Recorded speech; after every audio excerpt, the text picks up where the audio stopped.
Buenas tardes a todos y todas, sean bienvenidos a esa nueva videoconferencia.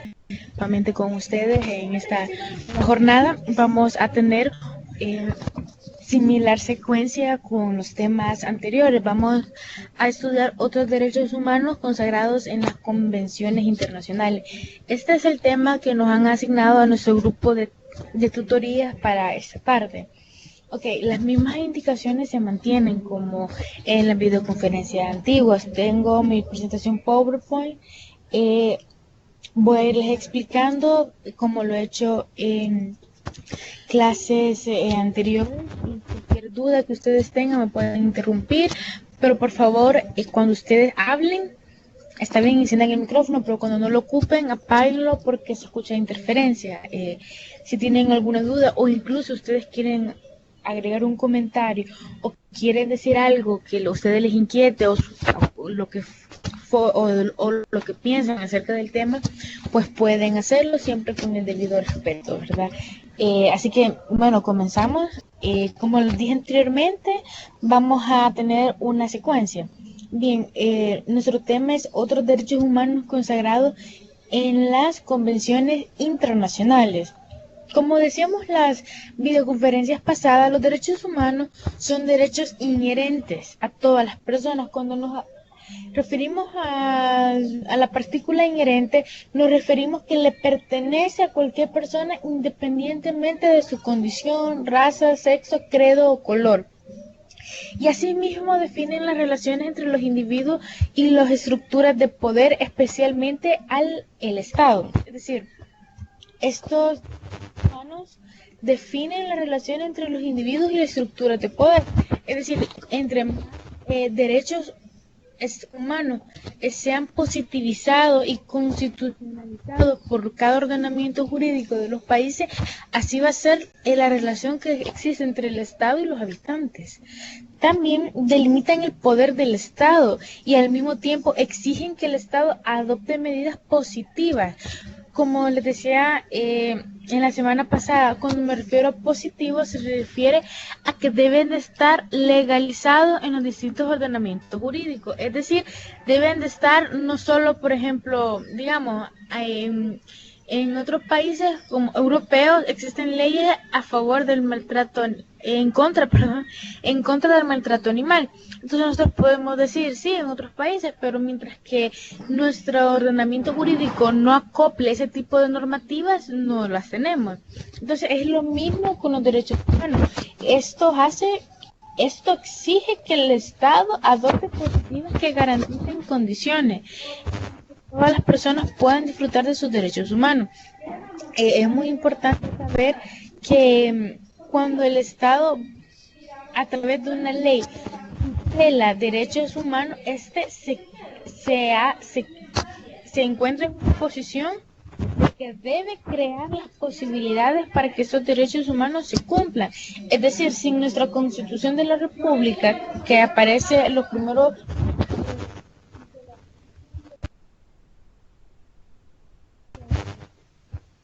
80, 90, hasta ahí, porque desde el 101 hablamos sobre el orden económico, desde el 1 hasta el 101, bueno, prácticamente todos hablamos de los derechos humanos constitucionalizados.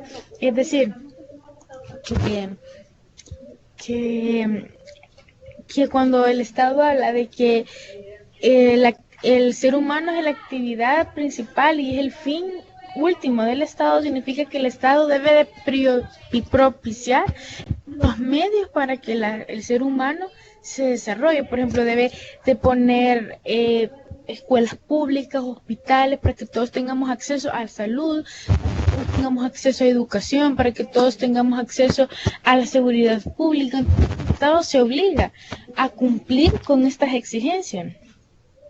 En la historia de estos últimos 250 años ha sido moldeada por los esfuerzos realizados para crear esas condiciones, comenzando con revoluciones francesas y americanas a finales del siglo XVIII.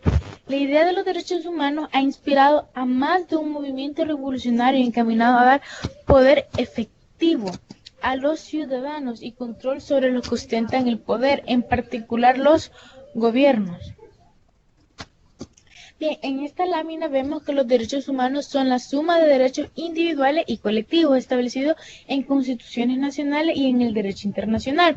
Cuando hablamos del derecho internacional nos referimos al derecho público, no privado, porque el derecho internacional privado son contratos bilaterales, por ejemplo, digamos, de que una marca se venga para que una marca, digamos, Bimbo, mexicana, y se venga a producir aquí a El Salvador, entonces ahí se hace el derecho internacional privado, porque hay intereses difusos, intereses diversos.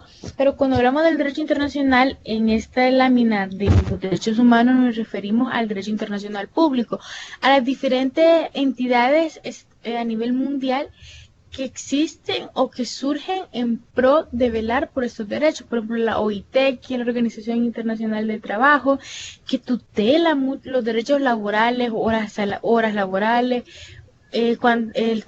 las vacaciones, todo eso a través de la OIT, la ONU, la Organización Nacional de las Naciones Unidas, por ejemplo, la OEA, la Organización de los Estados Americanos, y son distintas entidades que su fin primero es tutelar la paz, tutelar el cumplimiento de estos derechos. Entonces, los derechos humanos surge de esta suma de derechos individuales y colectivos, pues cuando nos referimos a individuales, como lo estudiamos la videoconferencia pasada, que son derechos civiles y políticos. Cuando hablamos de derechos colectivos, hablamos de derechos de sociedades, por ejemplo, derecho a la familia, derecho a la educación, derecho a la salud, que no es solo uno, son grupos de personas. Bien, como les decía anteriormente, los gobiernos y otros titulares de deberes tienen la obligación de respetar, proteger y cumplir los derechos humanos, que constituyen la base legal para la reivindicación de derechos y la demanda de reparación en caso de incumplimiento. Ojo, cuando hablamos acá de la demanda de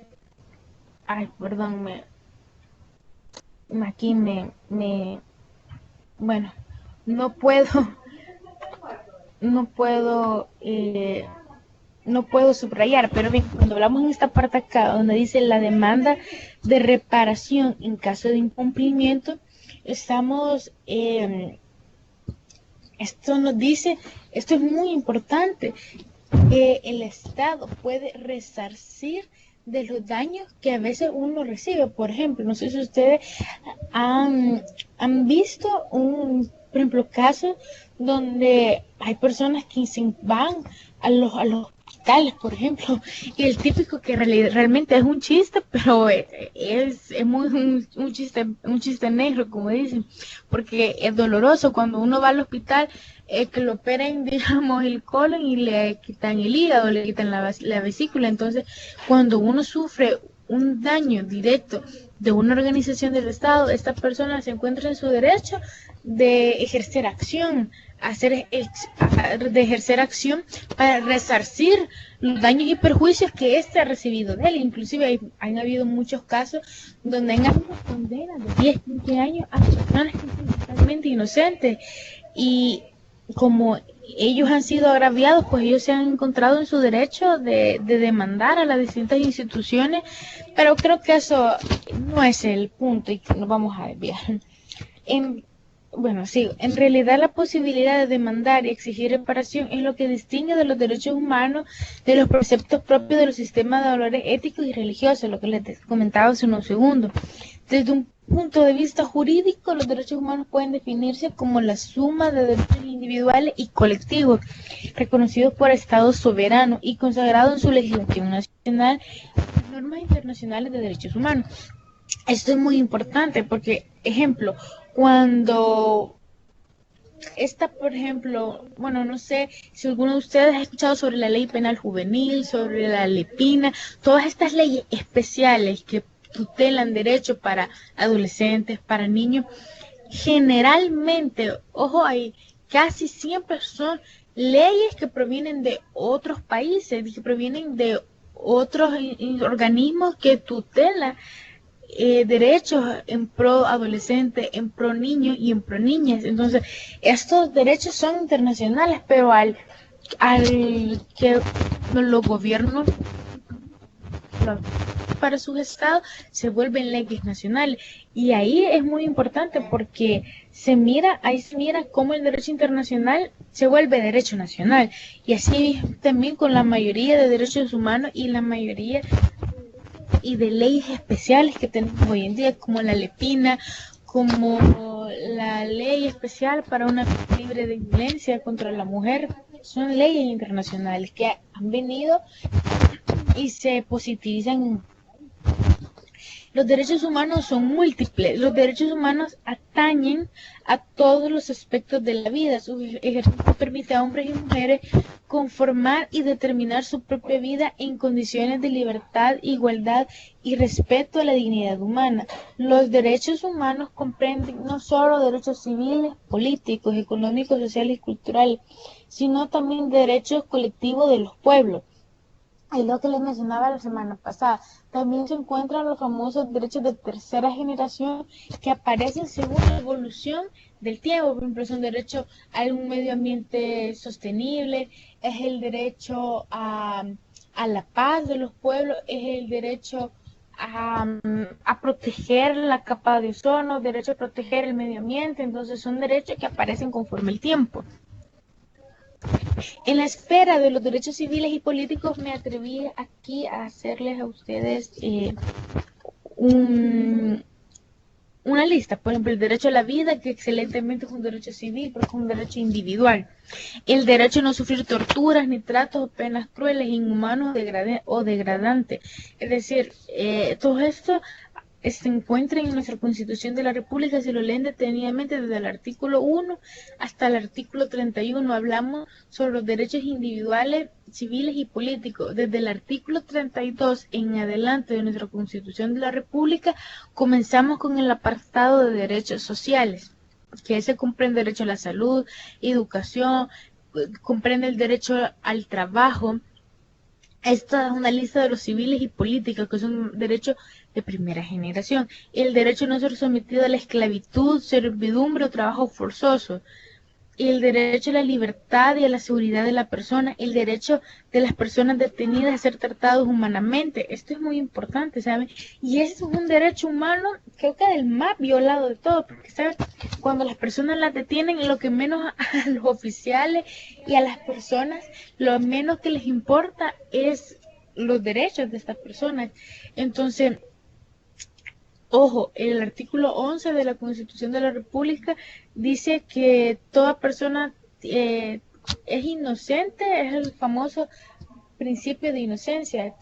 Se presume aquí inocente mientras que no sea vencido y oído en juicio. Es decir, que mientras no hay una condena en su contra, significa que esta persona se le presume inocente y se le debe de tratar como inocente.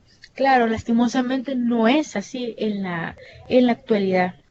El derecho de las personas, libertad de circulación, como lo vimos en la videoconferencia pasada, el derecho a un juicio imparcial. Aquí vemos el principio del juez natural. Cuando hablamos del principio del juez natural, nos referimos a que el juez debe ser imparcial. Por ejemplo, no debe de irse por su color de piel, porque si usted es pobre, porque si usted es rico, cosa que también se mira muy violado en nuestra actualidad. La prohibición de leyes penales retroactivas. Ese es el artículo 21 de nuestra Constitución.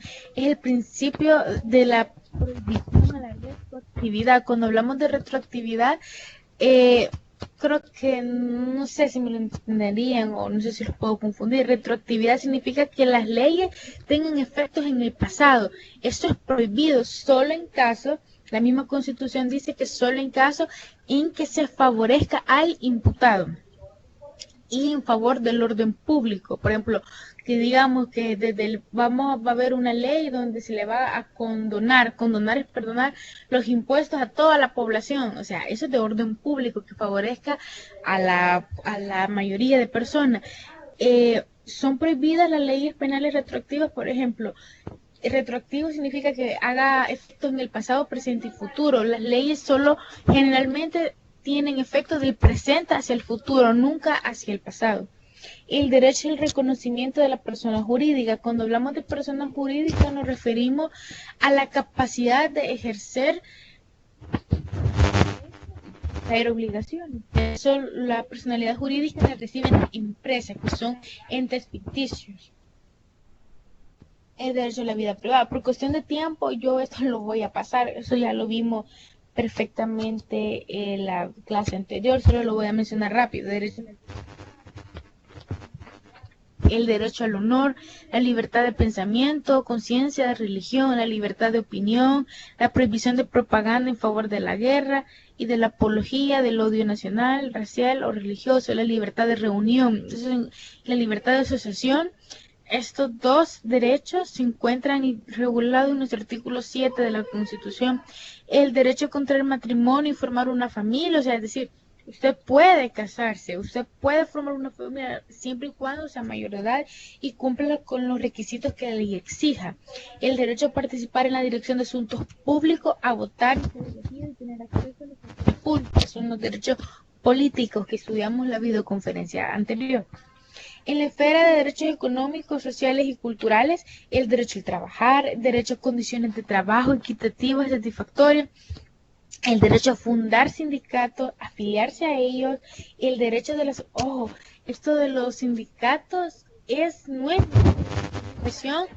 En el 2006 hubo esta reforma constitucional porque antes no, la libertad sindical estaba muy restringida en nuestro país. Eso fue un gran avance en materia de derechos laborales. La protección de la familia, el derecho a un nivel de vida adecuado, alimentos, vestidos y vivienda, porque el Estado si el Estado tutela que va a crear las condiciones, él se está obligando a cumplir. Lastimosamente, estos derechos se quedan en papel.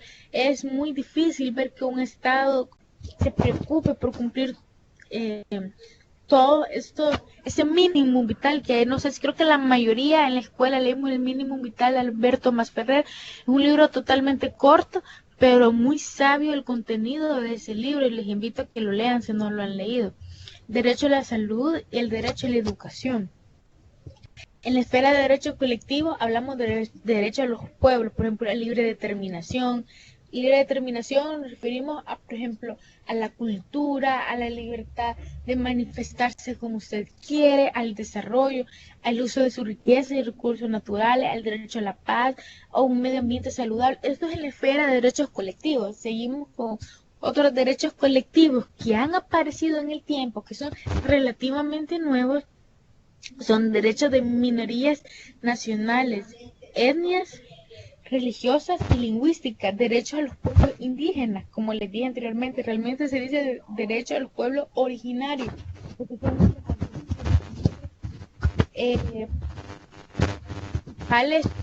habitantes o colonizados o ciudadanos de Centroamérica. Principio básico de los derechos humanos. Los derechos humanos son universales. Son universales porque están basados en la dignidad de todo ser humano. Es decir, son universales significa que les pertenecen a todos. Independientemente usted sea de Estados Unidos, sea de El Salvador, sea de China, sea de Belice, sea de Guatemala, de México, usted le pertenece, no son suyos los derechos humanos. Independientemente de donde esté, si usted es cristiano, si usted es católico, si usted es adventista, si usted es musulmán, si usted es lo que sea, no importa, no distingue religión, no distingue edad, no distingue orientación sexual, no distingue color, no distingue posición económica, si es alto, si es bajo, si es empresario, simplemente por ser persona, usted tiene derecho a gozar de protección por parte del Estado. Los derechos humanos son inalienables. Esto significa, cuando hablamos de inalienables, que ninguna persona puede ser despojada de sus derechos humanos, salvo en circunstancias legales claramente definidas. Por ejemplo, nadie a usted le puede privar de decirle, mire, desde a partir de mañana usted se le suspenden sus derechos humanos. Ya no va a tener derecho a la libertad, no va a tener, solo en caso extraordinario, por ejemplo, que usted pues caiga preso y lo condenen y pues lógicamente no va a tener libertad, o que haya una pública como la que, bueno, aún estamos con la emergencia del COVID, pero ha menguado un poco, pero al inicio habían leyes que suspendieron algunos derechos como la libertad de circulación, pero eso se vio referido a la pandemia, pero regularmente son inalienables, nadie se los puede quitar, nadie se los puede despojar. Los derechos humanos son indivisibles e interdependientes. Cuando decimos indivisible es que trae consigo otros derechos y depende con ellos. Indivisibles e interdependientes, por ejemplo, la vida, la libertad, la salud, uno lleva al otro, o sea, es una cadenita, como dice, para vivir necesito comer, necesito alimentarme, pero también necesito trabajar para tener esos alimentos, y si tengo familia, pues necesito que mi familia tenga derecho a la salud, derecho a la educación, mis hijos, entonces es una cadena, ¿me entiende? Entonces, estos derechos humanos son interdependientes, uno conlleva al otro. Algunos derechos humanos consagrados en convenios internacionales. Esto, como les dije, este es un derecho relativamente nuevo porque son de los algunos que han aparecido conforme el tiempo. Conforme al artículo 32 de la Declaración de las Naciones Unidas sobre los Derechos de los Pueblos Indígenas, los estados tienen la obligación de obtener el consentimiento libre e informado de los pueblos indígenas antes de aprobar cualquier proyecto que afecte a sus tierras o territorios. Es decir, los pueblos, nuestros aborígenes tienen derecho a vivir en su cultura y no tienen los extraños derecho a burlarse de ellos, a minorizarlos, porque ellos están protegidos, son parte del patrimonio cultural, son parte de la riqueza histórica que como país tenemos.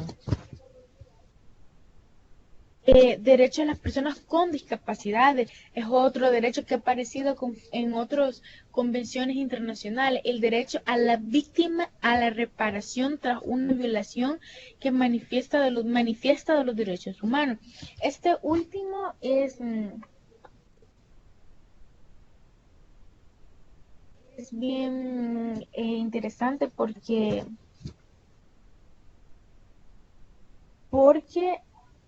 pues imagínense aquí en nuestro país tanto que se habla de la ley de amnistía, que es una ley famosamente criticada, la ley de amnistía, porque perdona a todas las personas que de un periodo de la guerra cometieron crímenes de lesa humanidad. Cuando hablamos de lesa humanidad, son crímenes porque hay crímenes que prescriben, es decir, que en 15 años, aunque hubo la denuncia, pero el víctimo, el víctimo en forma de broma, no, la víctima no, la víctima pues denunció, pero el imputado, el acusado no aparece, digamos, en los 15 años de pena que ha tenido el delito, pues prescribe, la acción penal prescribe. Entonces, no, los delitos de lesa humanidad nunca prescriben, es decir, nunca se vencen. Aunque usted aparezca a los 80 años, a los 80 años usted va a tener responsabilidad penal por los delitos que se le atribuyen. Entonces, este derecho a las víctimas a la reparación tras una violación manifiesta que aunque estén muertos, por ejemplo, las personas de la masacre de los jesuitas, de la masacre del río Zumpul, aunque ellos estén muertos, la familia de ellos tienen derecho a que el Estado les, pues desgraciadamente ningún resarcimiento va a ser compensatorio porque ya la vida no se recupera, pero por lo menos es conmemorativo y este tipo de derecho presume que el Estado va a resarcir a la familia de por los daños que se hayan causado a las víctimas, conforme al derecho interno y al derecho internacional, y teniendo en cuenta las circunstancias de cada caso, se debería dar a las víctimas de violaciones manifiestas de las normas internacionales de derechos humanos y de violaciones graves del derecho internacional humanitario de forma apropiada y proporcional a la gravedad de la violación. A la gravedad de la violación y a las circunstancias de cada caso, una reparación plena y efectiva en la forma siguiente. Así es como, según este derecho, se supone que debe de hacerse esta restitución. La restitución, aquí he puesto yo en qué consiste.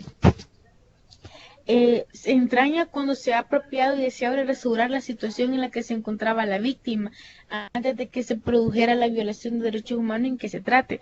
Por ejemplo, eh, no sé si ustedes hace años, como este es un caso muy famoso, que ustedes conocieron, no sé si, bueno, han escuchado de un payaso, de un famoso payaso de Soyapango, que él, pues no sé, si venía creo que venía de trabajar, y él iba pasando, ¿me entiende? Él iba pasando por una calle, porque de Soyapango y Lopango, no recuerdo bien, pero había sucedido un homicidio. Entonces, pues estaban en la escena del crimen y literalmente, como dicen, ¿verdad? Y yo iba pasando, yo nomás pasando iba, literal, en él cayó ese dicho que él iba pasando y pues a él lo culparon y le dijeron que, que él era el culpable y que él había cometido el ilícito. Pasó que pues lo detuvieron, le hicieron el juicio y lo condenaron a 15 años de prisión y él pasó los 15 años de prisión y literalmente, como les digo, solo iba pasando. Entonces lo condenaron, pero él después que salió de los 15 años demandó al Estado de El Salvador en la Corte Interamericana de Derechos Humanos por la violación que le hicieron a él, que no habían pruebas, no había nada, pero como dicen, había que encontrarle un culpable al asunto y fue él. Entonces, existen, claro, son batallas legales que pueden pasar años, pero sí existe porque si el derecho internacional da derecho a la que las víctimas puedan demandar y pueden exigir el resarcimiento por daños y perjuicios. La indemnización, como les decía anteriormente, hace referencia al resarcimiento de daños económicos o de otra índole, incluido el daño físico o mental, la pérdida de oportunidades, por ejemplo, de empleo, educación, prestaciones sociales, daños materiales, pérdida de ingreso o de lucro cesante y de perjuicios morales. Imagínense este señor que les puse el ejemplo, que es exactamente lo que les acabo de decir. En 15 años, imagínense yo, la mayoría que me escuchan anda entre los 17, 20 años y, bueno, u otras personas que no sé cuántos años tengan. Imagínense que a ustedes les pasara algo similar, que literalmente pasando iban y fueran 15 años. Imagínense si ustedes ahorita tengan 20 años y salen cuando tienen 35 años, o que todo lo que ustedes perdieron y ya no va a volver, por ejemplo, del tiempo, las oportunidades, trabajar y la mancha que queda, porque las personas, la mayoría de personas hacemos juicios de valor. Ah, él viene de aquí, él viene de allá, y tildamos a las personas y excluimos a las personas. Entonces, es realmente un gran impacto que esto crea. Entonces, es muy importante esta figura de la indemnización, porque inclusive hay personas esto es un ejemplo que les he puesto, pero imagínense el caso de personas que van a, digamos, al hospital, el seguro social, han habido personas donde les ponen mucha anestesia y se mueren. Ya no despertaron o les afectó otra parte del cuerpo y esos son casos totalmente comunes, como le digo, como se escucha el chiste. Yo venía por la vesícula y me fui con sin hígado, me fui sin páncreas, entonces esa es una gran realidad. Bien, conseguimos con la otra lámina. La garantía de no repetición. Comprenden medidas que contribuyan a la prevención de futuras violaciones de los derechos humanos. Esta garantía de no repetición se refiere mucho, por ejemplo, cuando hay masacres, cuando hay delitos de lesa humanidad, por ejemplo, cuando hay violaciones de niños, de niñas, cuando hay ese sinfín de problemas sociales. Entonces, luego el Estado lo que hacen es crear políticas públicas, políticas sociales para reinsertar a los miembros de la sociedad, crear y donde también traigan pues eh, tranquilidad, oportunidades y para mejorar la observancia de, del bienestar social de ciertas comunidades. Bien. Y el nacimiento de los derechos internacionales de los derechos humanos.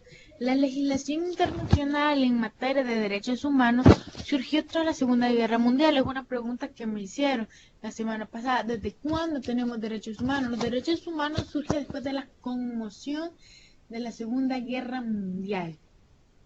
Que fue, pues creo que la mayoría lo sabemos, del imperio nazi, del nazismo, contra los judíos y contra gitanos y contra pues, población sensible en aquella época.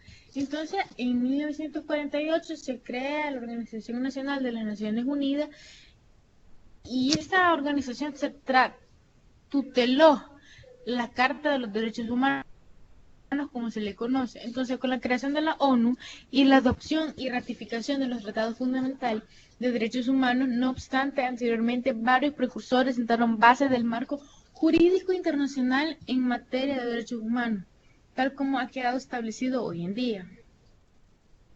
En particular, los derechos humanos contaban con protección jurídica en algunos sistemas jurídicos nacionales, incluido Francia, en virtud de la Declaración del Buen Hombre y del Ciudadano. Eso está, creo que está en francés. Esto de acá. Fueron de los primeros antecedentes que existieron de los derechos humanos, que fue en el año de 1789, que en castellano significa la Declaración de Derechos del Hombre y del Ciudadano. Y otro precedente que hubo fue el de los Estados Unidos de América, en virtud de la Declaración de Derechos de Virginia de 1776 y de la Declaración de la Independencia de los Estados Unidos, que es el 4 de julio de 1776. Que sería 1700, la Declaración de la Independencia de los Estados Unidos y la Declaración de Derechos de Virginia son uno de los primeros antecedentes de derechos humanos. Además, la doctrina de la protección diplomática conforme al derecho internacional permitía que los estados intervinieran en nombre de los nacionales que se encontraran en el extranjero con fin de velar por que recibieran conformidad con las normas internacionales mínimas relativas al trato de los extranjeros. Esto pues era antes. Ahora está el famoso ACNUR, que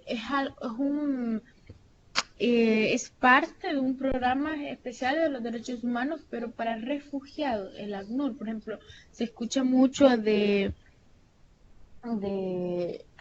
aquí, extranjero, por ejemplo, de muchos sirios que a raíz de guerras que han existido en el Medio Oriente han pedido refugio. Entonces, el ACNUR es el alto comisionado de las Naciones Unidas para refugiados. Eso significa la sigla ACNUR, alto comisionado para refugiados de las Naciones Unidas. Entonces, inclusive en un tiempo que hasta Canadá recibió a muchos refugiados que venían del Medio Oriente, que emigraban en razón a las crisis que se vivían con ISIS, con las guerras que se viven en esos países. Entonces es muy interesante que ahora está el ACNUR, pero antes ya existían protección diplomática. Claro, no es como ahora, antes era menos, pero ya existía, ya había un precedente. Más adelante, de la influencia del movimiento de la Cruz Roja y el establecimiento en 1919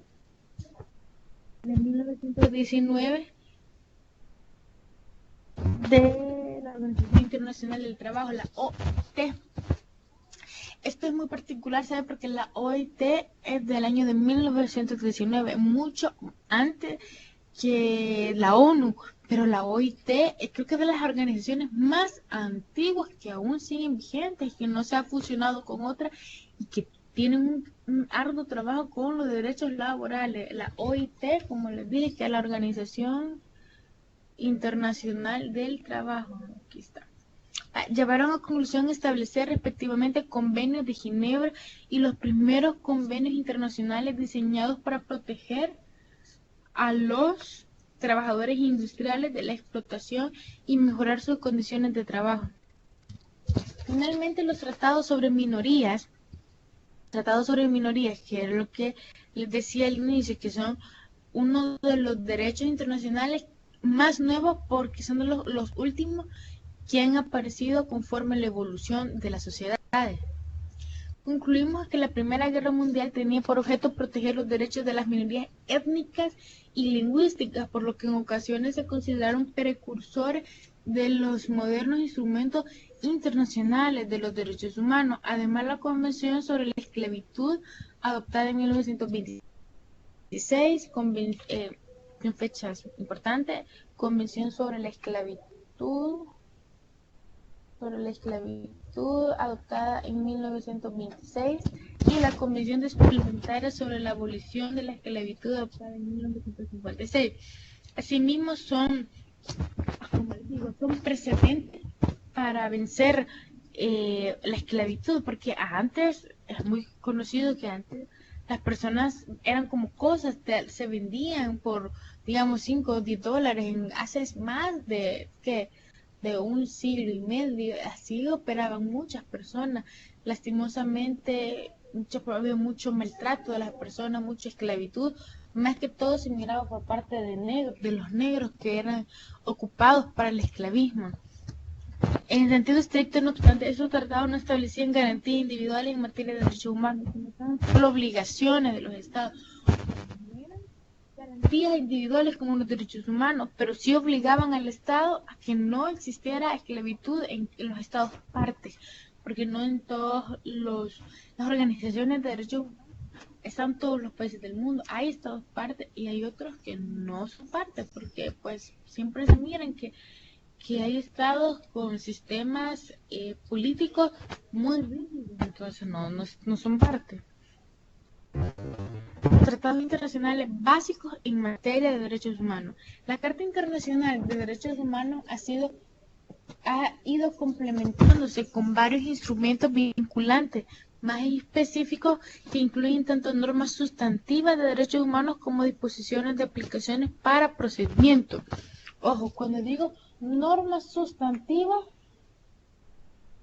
me refiero, no es nada que ver como los sustantivos, no, me refiero a que son normas que consagran derechos. Las normas sustantivas consagran derechos, por ejemplo, toda persona tiene derecho a la familia, toda persona tiene derecho a la libertad, toda persona tiene derecho a reunirse y asociarse libremente sin ningún tipo de perjuicio, sin ningún tipo de presión.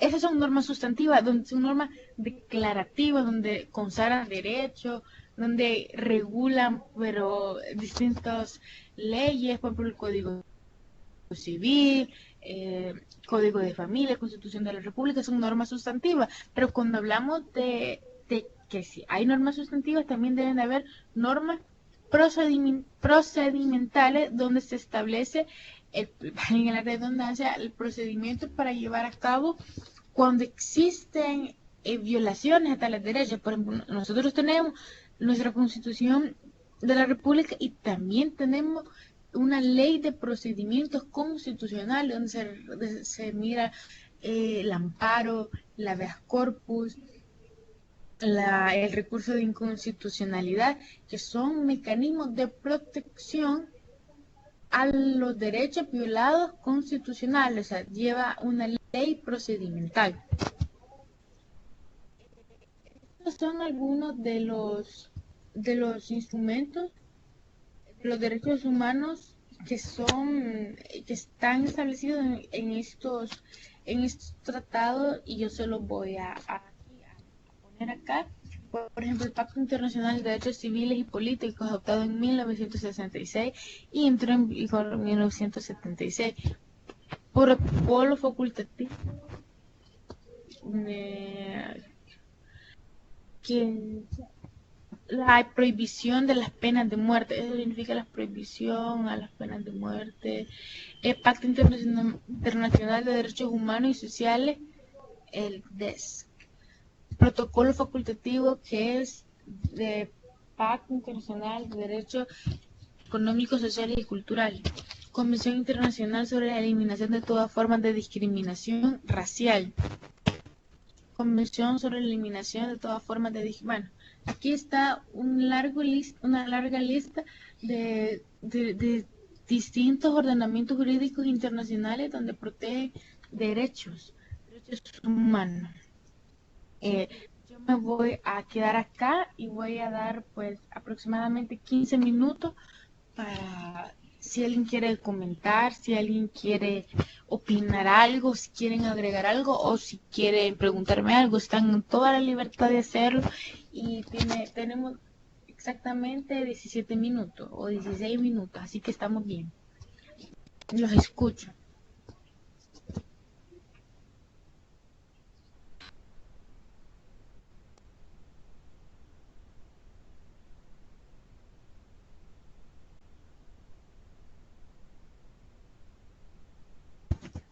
¿Podría repetir qué era la persona jurídica, por favor? La persona jurídica es la capacidad de, de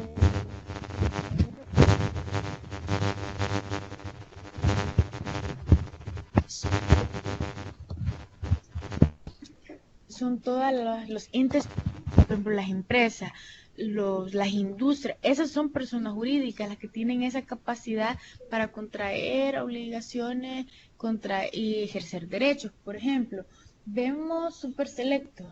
Grupo Calleja SADCB es una persona jurídica. ¿Por qué? Porque es un ente ficticio. O sea, no es una persona como tal, no, pero es un ente ficticio porque tiene derecho y puede ejercer obligaciones. Cuando ejercer obligaciones, por ejemplo, tienen una planta de empleados donde sus obligaciones es pues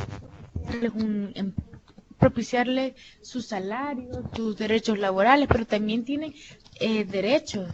Es una persona ficticia, lógicamente. Derechos, por ejemplo, a que el Estado les dejen trabajar, a que no haya un acoso al negocio, a que pues no se le restringe y de la noche a la mañana se le cierre. Tiene derecho a la actividad económica. No sé si me doy a entender. Sí, gracias.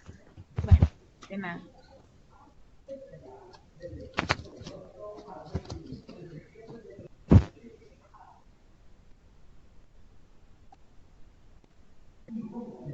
¿Alguien más que tenga alguna duda, alguna pregunta? ¿Puedo respondérselo? Lo haré.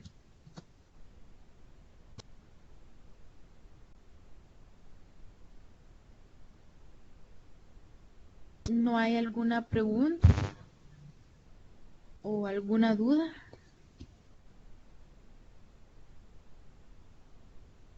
Les escucho.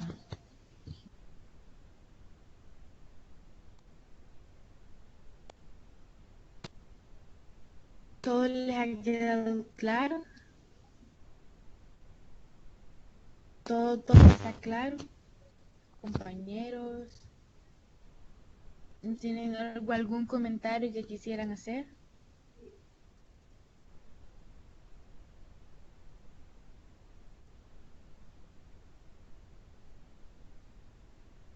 Bien, si no tienen preguntas o dudas, pues puedo hacer una retroalimentación, pero me gustaría saber de qué quisieran la retroalimentación. No tengan pena, pueden encender su micrófono. O no me entendieron tan que no me hayan entendido. Les escucho.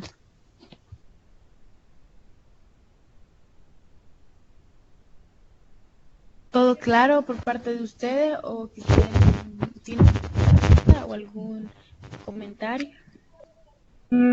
Tal vez como hacer como una cadena de tiempo de todos los sucesos importantes. Una cadena de tiempo. A ver.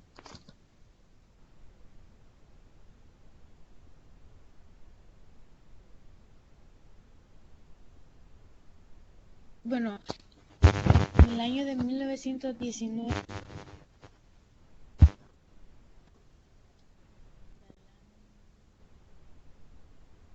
bueno, uno de los principales antecedentes de los derechos humanos fue en 1789 1789 en Francia, donde está la Declaración de Derechos del Hombre y del Ciudadano, que fueron uno de los primeros derechos humanos que han existido. También está la Declaratoria de Derechos de Virginia, 1776, y la Declaración de Independencia de los Estados Unidos, que esa es parte de los primeros antecedentes, como les dije. También está la influencia del movimiento de la Cruz Roja en 1919 de la Organización Internacional del Trabajo, la OIT, que es una de las organizaciones que trabajan en pro de los derechos laborales, a tutelarlos y a protegerlos, que todavía sigue vigente la OIT.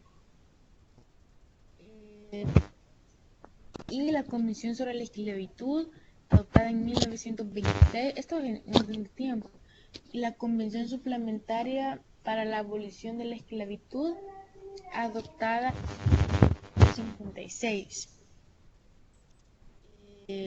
La Declaración de los Derechos Humanos en 1948, y acá que está esta lista de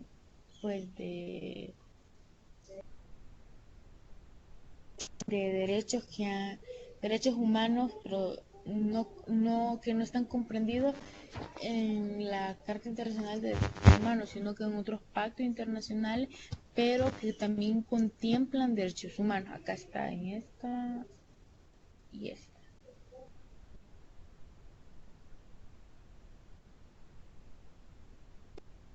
¿Qué más? ¿Quién más, muchacho? ¿Tiene algo que agregar? Uh-huh.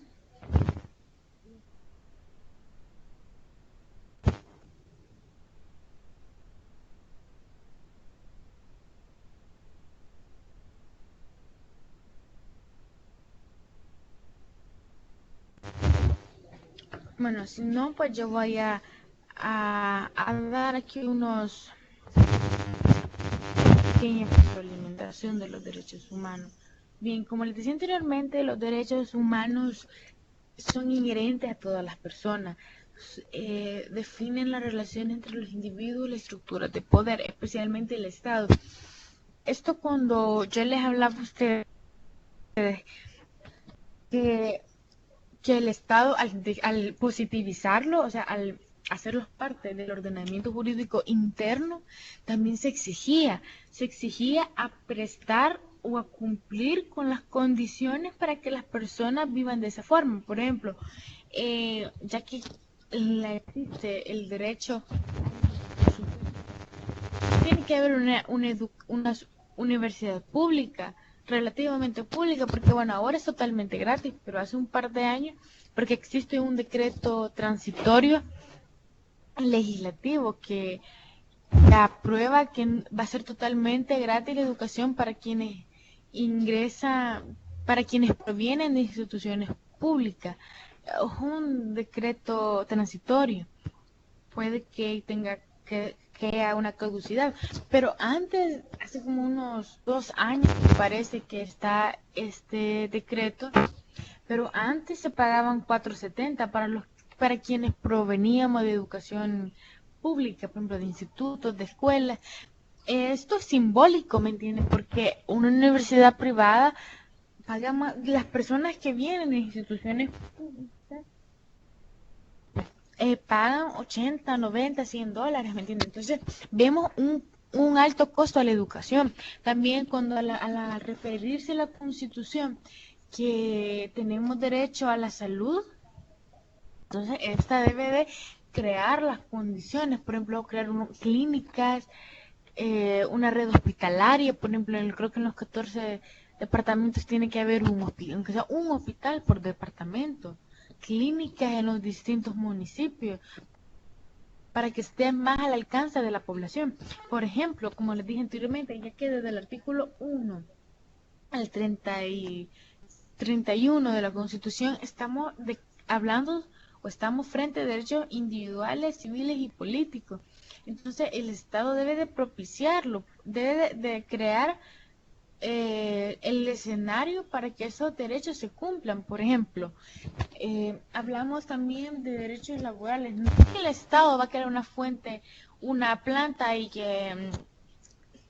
él va a crear empleo al hablar de derechos laborales, pero sí está obligado a crear los medios para que exista trabajo para las personas. Debe de incentivar a la economía, a las inversiones, para que aquí se genere empleo, haya un mayor flujo de ganancia, de incremento económico.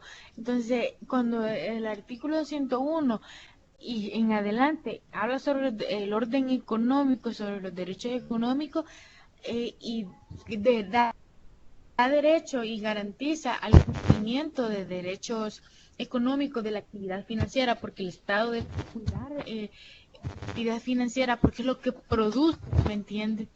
Entonces el Estado se posiciona en una postura que debe de generar, que debe de producir, que debe de crear confianza con los inversionistas. También se habla de derechos laborales, de horarios salariales, de un horario mínimo, de un Consejo Nacional que va a estudiar periódicamente el salario mínimo. Se refiere que también el Estado está obligado a cumplir, no solo a ponerlo en el papelito, como se dice, también a crear las formas, crear los mecanismos para que van a venir empresas extranjeras a crear los famosos call centers. Ok, está bien, pero el Estado, a través de sus organismos, el Ministerio de Trabajo y las diferentes instituciones, deben de velar para que estos derechos laborales se cumplan y se protejan. Por ejemplo, si va a haber actividad financiera, hay muchos negocios, más ahora que nuestra forma de consumo ha cambiado. Hay muchas cosas que la consumimos por vía internet, lo compramos en internet, ya no vamos a lo local. Entonces debe de existir una defensoría del consumidor para que esté viendo que no estemos siendo estafados. Entonces esto es algo muy bonito y espero que a ustedes les llame mucho la atención. A mí en lo personal me encanta mucho el tema de los derechos humanos, el tema de los derechos constitucionales, porque es realmente una maravilla el poder que tenemos las personas, pero muchas veces por ignorancia, por no leer, por no estudiar, no sabemos la importancia y el significado que nosotros tenemos para la población. Nos quedan 5 minutos. Si alguien ahorita quiere hacer un comentario o alguna pregunta, tiene el espacio.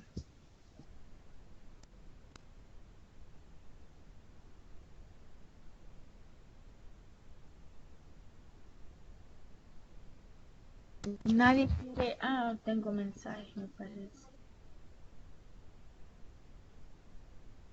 ¿Cómo será el examen? Moisés, se supone que, bueno, el examen será en línea, no será presencial. Recuerde que, aunque la Universidad de El Salvador sea autónoma de una u otra forma, esta emergencia del COVID-19 a nivel mundial y pues por lo que se sabe será en línea y todo tipo de clases están suspendidas hasta el 31 de diciembre, así que será en línea. Inclusive, no sé si usted es nuevo en la plataforma, no sé, pero hace como 2 semanas me parece hubo un examen de prueba. No sé si ustedes lo hicieron o usted, Moisés, lo hizo.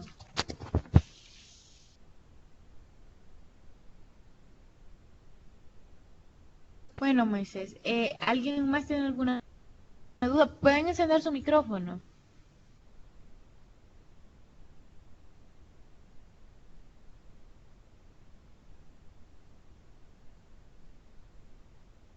Yo no lo hice, dice toda. Y la fecha del examen, ahorita, respecto a eso, a mí me salió lo hice, pero no me pareció nada.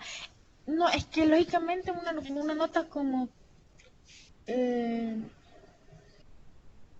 sí, recuerden que una fecha, una nota como tal no les van a dar porque no es el examen como tal. Ahorita es una prueba piloto que están haciendo el sistema para es una prueba piloto para ver si se cae el sistema, si no se cae el sistema, para ver más o menos cómo va a ser el examen oficial.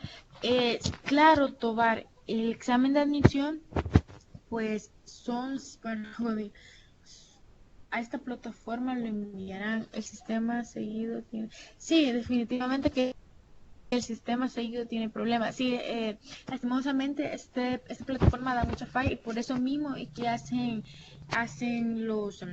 estos exámenes de prueba para ir viendo, ir checando más o menos el funcionamiento. Yo les invito a que estén pendientes de la plataforma. Yo todos los lunes les envío a los correos de ustedes indicaciones de cómo entrar a los foros, de que lean los contenidos que están disponibles en la plataforma. Hará otro de prueba. Pues por el momento no sé si habrá otro examen de prueba, pero cualquier información yo se las comparto. Y el examen de admisión Tobar, pues son 100 preguntas de todas las materias que están en la plataforma. Por eso es muy importante que ustedes revisen, que ustedes estudien. Y si van a hacer un examen, ¿y en qué página? Será en la plataforma, muchachos. En la plataforma va a ser el examen de admisión. Y pues sería importante que todos y todas estén al día. Pues no hice sí, en el curso hay información, hay muchísima información, hay muchos PDF de todos los temas que se les van a evaluar. Yo, como les digo, siempre en los correos hago el hincapié que revisen la plataforma, ¿saben? Porque a veces hay temas que en la escuela no se miran. Y ahora con esta cosa del coronavirus, la escuela está suspendida y todo es en línea y muchas veces hay mucha deficiencia en la enseñanza en línea. Así que será en la plataforma de la universidad, Andrea. Así que por favor les invito a que lean, a que no se cansen de leer. No, lógicamente no van a ser iguales porque no tendría chiste, pero serán con el mismo formato de opción múltiple.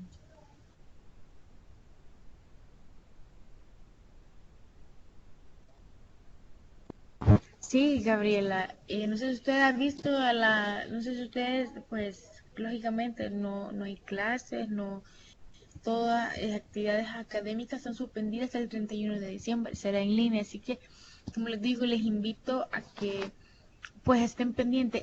Ahorita se nos terminó la hora de nuestra videoconferencia. Ya se nos llegó a las 3 de la tarde. Les agradezco mucho a los que asistieron. Solo que les invito a que la próxima vez sean más participativos. Solo yo me quedé hablando, solo 2 personas me preguntaron. Así que por favor, les invito a que lean, a que revisen. Aunque ustedes lo sientan, no es lo mismo estar en línea, es mejor la escuela, pero ¿es esto o no hacer nada? Y el tiempo perdido se los santos lo lloran, así que aprovechémoslo en cosas positivas, no para estar de ociosos en la casa, aprovechémoslo. Recuerden que nosotros somos el futuro de este país y hay que inyectar el cerebro, la mente de cosas productivas. Así que les agradezco mucho, así que pasen feliz tarde. Quedamos. Chao.